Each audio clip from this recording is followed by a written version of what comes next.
call. Secure all cargo. All passengers aboard. Cargo secured. All passengers boarded, sir. All hands stand by. Engine room, reverse 1/4.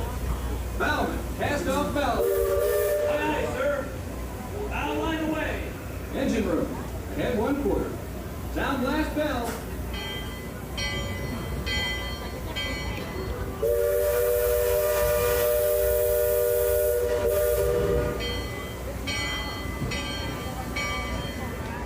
Leadsman, sound off. Give me a depth reading by mark. By the mark. Halfway. Mark 1. Mark 2. Mark 3. Mark 4.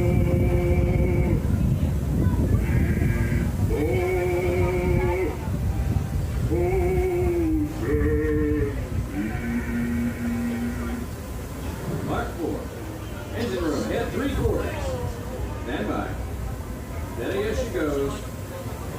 Captain, Welcome aboard the Liberty Belle. I'm your captain, Horace Bixby, and my pilot with me here on the Texas deck is those names. Hey, he's marking his 100th voyage down the river today with great calamity on his watch so far. Sam knows this river like his own back. Sam, tell our guests everything you know about this river. well now, I always figure it is better to keep your mouth shut and get stupid and open than to move all down. But I will tell you this, I love this river more than anything else. I've loved this river, even from the time I was a child.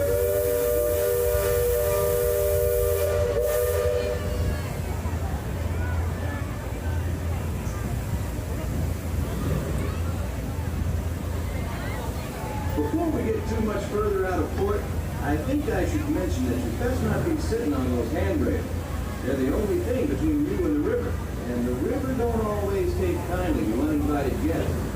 We've also had reports of river pirates operating in the vicinity, so I wouldn't lean out beyond those rails for that reason either.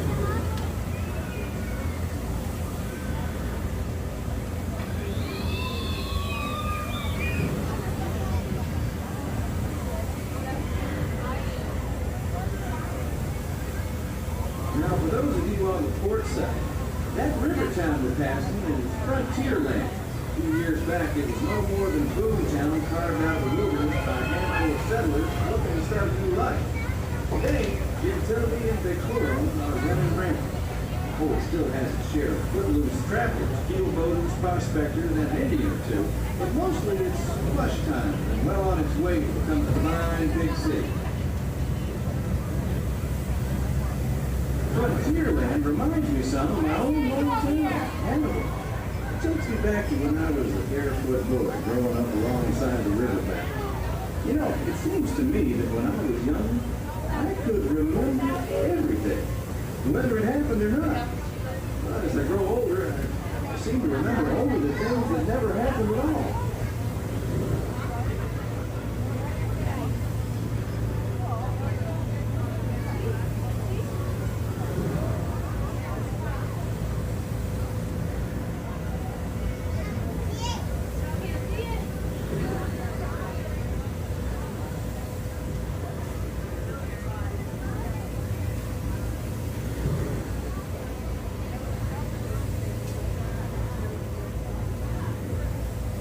That island over across the way on the starboard side was my stomping grounds when I was young. Exceedingly young. Marvelously young. Young by hundreds of years. Younger than I will ever be again. It's called Tom Sawyer's Island and is named for a friend from my boyhood. Even today, the only way you can get there is by raft. Old man Harper's Green lives there, back in the woods just off Tom's Landing. And that's Muck Potter's Pond and his windmill. We almost came there once, and there's Muck's Landing. I always did like Muck. He could swear just wonderful. He and Tom and I spent most of our wild and reckless youth exploring the island. Lots of caves, lots of adventures, if you know where to look. And we all knew where to look. That's Superstition Bridge. It connects the Big Island to the Little one. And if you follow the Wilderness Trail there, it'll lead you right up to the gates of Fort Langhorne. It's the last trading outpost before we head into Indian country.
Look who's drifted out of the bayou.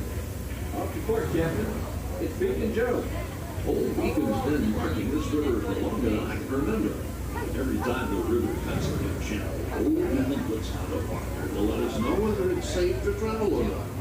However, Sam here has been bragging that which game to shove, he can navigate the Liberty Belle on any... Isn't that so, Sam? Well, I was born humble, Captain. But mostly it's worn off.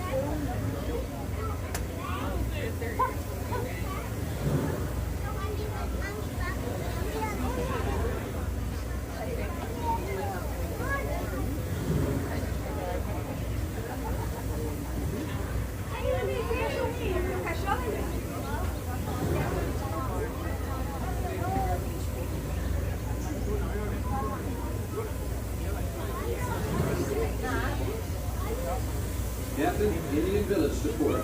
Now that's something you don't see much out this way. That's an Algonquin Indian village. Looks to be from the Floridian tribe. Usually they stay further east. I've seen Seminole in Miami in the shortest. And of course Shoshone, Blackfeet, and Crow, but I've never seen Algonquins out here. Lots of game out this way. I've seen moose and deer and plenty of other critters along the shoreline. Could be why the Paladins are out this far. Just following the food trail.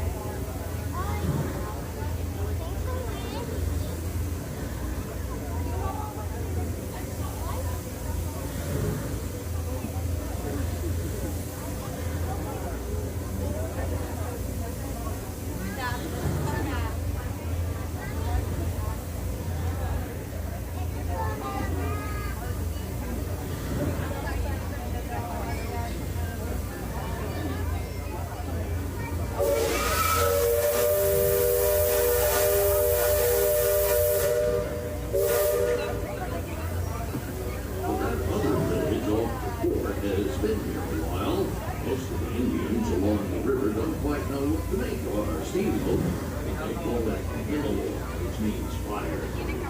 Because of the smoke and sparks pouring out of the outside. And the first time we passed this way, they thought it was the return of one of their heavenly messengers. And they said our riverboat was a comet of the sun.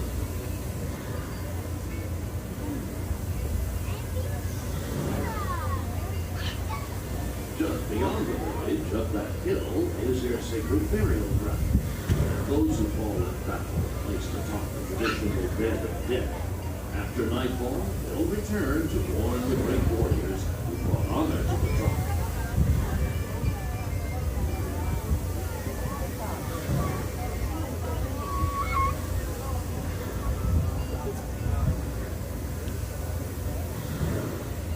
Attention deck watch.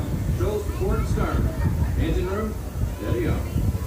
You're in shallow water, but there's no cause for worry.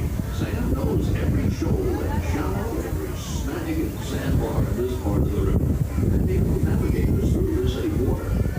You wouldn't steer us wrong, would you, Sam? I believe we ought never do wrong, Captain. Especially when others are looking. Leadsman, sing out.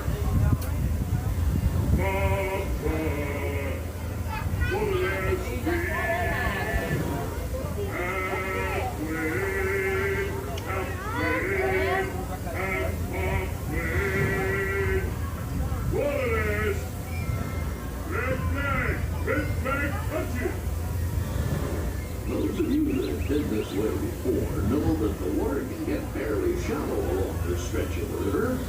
Leadsmen pull out the deck. Each mark is a fathom, 6 feet.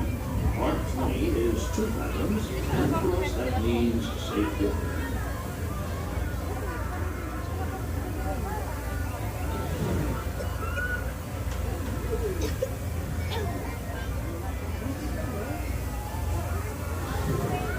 Captain, we're passing Cutthroat Corner. Attention deck crew, stay alert. If there's river pirates out here, this is where they'll most likely be. I can hear them from here. After all the commotion, it sounds like their interests lie elsewhere.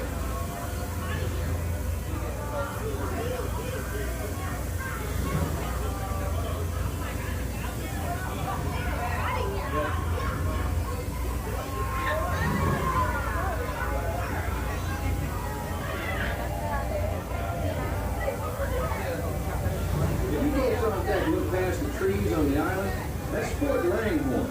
Most of these old forts started out as trading posts. Then as settlers started heading west, the army came in and took them over. My feeling is, these days, there's a lot less frontier and a lot more civilization than is truly necessary.